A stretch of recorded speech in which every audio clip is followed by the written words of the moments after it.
everybody. My name is Hande Taner, and I'm a member of the Council of Europe's Advisory Council on Youth.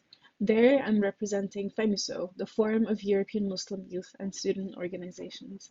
I've also recently been appointed as the new anti-racism coordinator in the Joint Council on Youth, where both Advisory Council on Youth members, who are youth leaders and youth activists coming from civil society organizations, are actually working together with members of the Steering Committee on Youth, which consists of government representatives. There in the Joint Council on Youth, we work for the better advancement of youth rights across the Council of Europe region.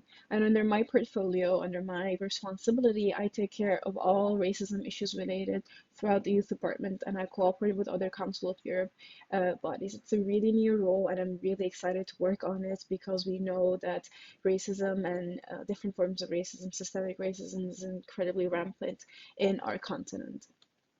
Good. I'm really happy that I can contribute with this video because in the Advisory Council on Youth, my colleagues have been working very hard on the portfolio of youth work, but also have been cooperating for the organizing of the European Youth Work Convention. So a huge shout out to them. Good. In this video, what I'd like to do is share with you three concrete messages. The first one is look beyond your own area of work, look beyond your own cause, look beyond your own sector, try to understand your direct environment better, try to cultivate more empathy and more understanding across different sectors, across different groups, and across different causes. Don't just be focused on your own. And because such an understanding, or more deeper understanding, is incredibly important for us as youth workers, as youth activists, to be able to better contribute for democratic and inclusive and social societies around us. The second message that I have is try to build solidarity with and stand up for the oppressed. Institutional and systemic racism of especially Blacks and Muslims we know is rampant. This is just an example. Ask yourself, what am I doing? Standing up against injustice and trying to identify groups with whom you can build alliances and build solidarity with is not just there for a moral reason and for a rights perspective as well, but no, it's also very good exercise for yourself, for your own organization, for your own self as an individual.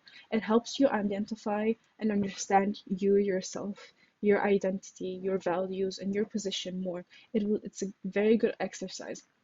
And this exercise will also help us to better turn challenges into opportunities because it will help us to think beyond our own sector and beyond our own normal box in which we're thinking in order to try to find creative solutions for problems we've usually not be thinking about. The third message that I have here is a very strong message I'm very dedicated to, is to work especially hard against the shrinking civic space and also to never stop advocating for meaningful youth participation. Meaningful youth participation is something the Advisory Council on Youth has been standing for a very long time, and also we've also been fighting very hard against the shrinking civic space. They're actually two different things, but they're not separate, they're not disconnected from each other. Because they're closely connected, that's why I'm mentioning them. Our spaces for civil society across the Council of Europe region, across our European Union, actually our continent, is incredibly shrinking. We've especially felt this by the COVID. And we see a different development actually, which is defamation. Defamation of youth groups, of marginalized groups, of Muslim groups, where the more active a certain group is, the more they're subject to defamation. And that's why meaningful youth participation is incredibly important. We need to make sure that our voice is out there because we often have a more critical eye.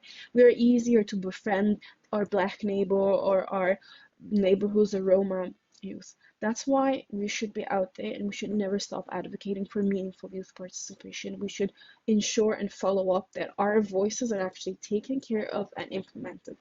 These were the three messages that I wanted to share with you, and I'm very much looking forward to responding any further questions that you might have about these messages or about my work or anything else. Thank you very much and enjoy the European Youth Work Convention. And thank you for all the organizers. Thank you very much and enjoy.